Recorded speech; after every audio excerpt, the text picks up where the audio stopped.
ଆମର ଏହି ସଂସାରରେ ଏପରି କେତେକ ବ୍ୟକ୍ତିଙ୍କର କଥା ରହିଛି, ସେମାନଙ୍କର କଥା ଶୁଣିଲେ ଆମ ଭିତରେ ନିଶ୍ଚିତ ଭାବରେ ଉତ୍ସାହ ଜାତ ହେବ, ନିଜ ଭିତରେ ଏକ ସଂକଳ୍ପ ଜାତ ହେବ, ଆଉ ଏକ ଭଲ ମଣିଷଟିଏ ହେବା ପାଇଁ, ଉଚ୍ଚତର ଚିନ୍ତନ ଆସିବା ପାଇଁ, ଉଚ୍ଚ ସ୍ଥାନକୁ ଯିବା ପାଇଁ ଆମ ଭିତରେ ପ୍ରେରଣା ଜାଗ୍ରତ ହେବ।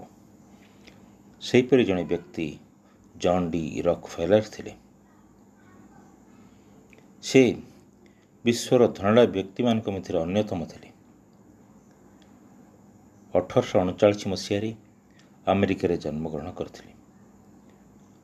ରକଫେଲରଙ୍କର ଶିକ୍ଷା ଦୀକ୍ଷା ସେଭଳି କିଛି ଉଲ୍ଲେଖନୀୟ କଥା ନଥିଲା, କିନ୍ତୁ ତାଙ୍କ ମନରେ ଗୋଟେ ଦୃଢ଼ ଇଚ୍ଛାଶକ୍ତି ଥିଲା, ସେ କେମିତି ନିଶ୍ଚିତ ଭାବରେ ଉପରକୁ ଉଠିବେ ଆଉ ନିଜକୁ ସୁପ୍ରତିଷ୍ଠିତ କରିବେ।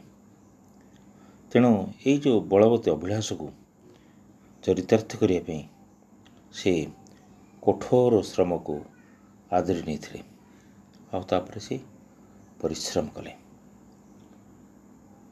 ସେ ତାଙ୍କର ଯୁବକ ଅବସ୍ଥାରେ ତୈଳ ବ୍ୟବସାୟରେ ପାଦ ଥାପିଲେ।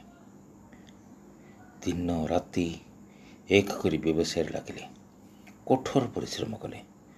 କଠୋର ପରିଶ୍ରମ, ଅଧ୍ୟବସାୟ ଓ ନିଷ୍ଠାର ଫଳସ୍ୱରୂପ ଦିନେ ସେ ବିଶ୍ୱର ଅନ୍ୟତମ ବୃହତ୍ ତୈଳ କମ୍ପାନୀ ଷ୍ଟାଣ୍ଡାର୍ଡ ଅଏଲ କମ୍ପାନୀର ମାଲିକ ହୋଇଥିଲେ।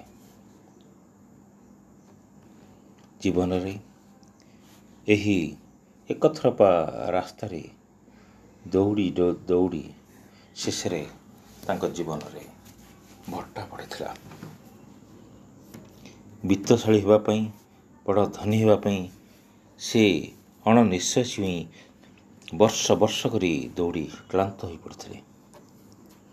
ବୟସ ବଢ଼ିଲା, ବୟସର ବୃଦ୍ଧି ସହ ମାନସିକ ଚାପ ବଢ଼ିଲା।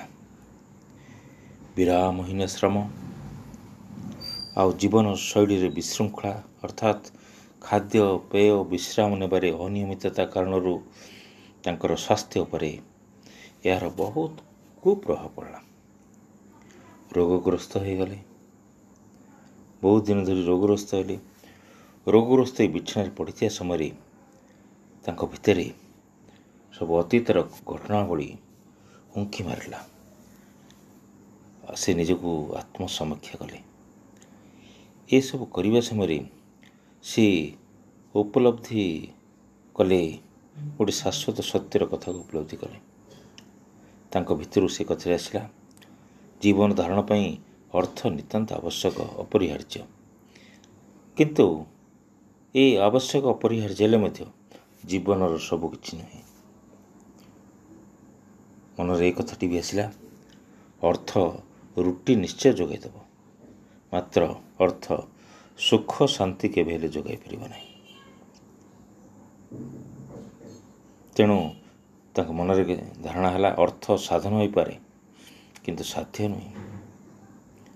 ଏହିପରି ଅନେକ କଥା ତାଙ୍କ ଭିତରେ ଉଙ୍କି ମାରିଲା, ବହୁତ ବିଶ୍ଳେଷଣ କଲେ। ତାପରେ ସେ ରୋଗଶଯ୍ୟା ନେଇ ଗୋଟେ ସିଦ୍ଧାନ୍ତ ନେଲେ, ଯଦି ମୁଁ ସୁସ୍ଥ ହୋଇଯିବି, ମୋର ଯେତେ ଅର୍ଥ ଏପର୍ଯ୍ୟନ୍ତ ମୁଁ ସଂଗ୍ରହ କରିଛି ଜନକଲ୍ୟାଣ କାମରେ ନିଶ୍ଚିତ ଭାବରେ ଉପଯୋଗ କରିଦେବି।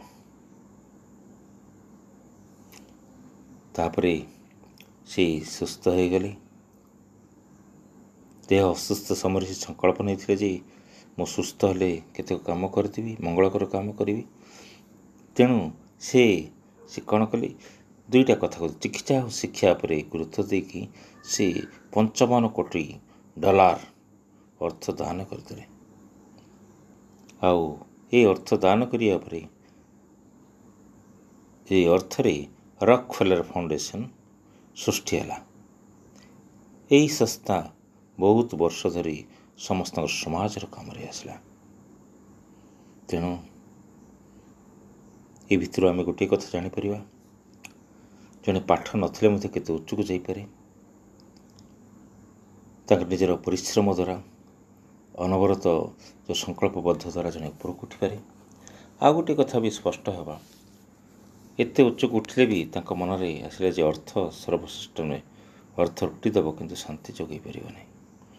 ଅର୍ଥ ଅପରିହାର୍ଯ୍ୟ ଆବଶ୍ୟକ, କିନ୍ତୁ ଜୀବନର ସବୁକିଛି ଦେଇପାରିବ ନାହିଁ। ତେଣୁ ଏହି କଥା ରକଫେଲରଙ୍କର ଜୀବନଧାରାକୁ ପରିବର୍ତ୍ତନ କରିଦେଇଥିଲା।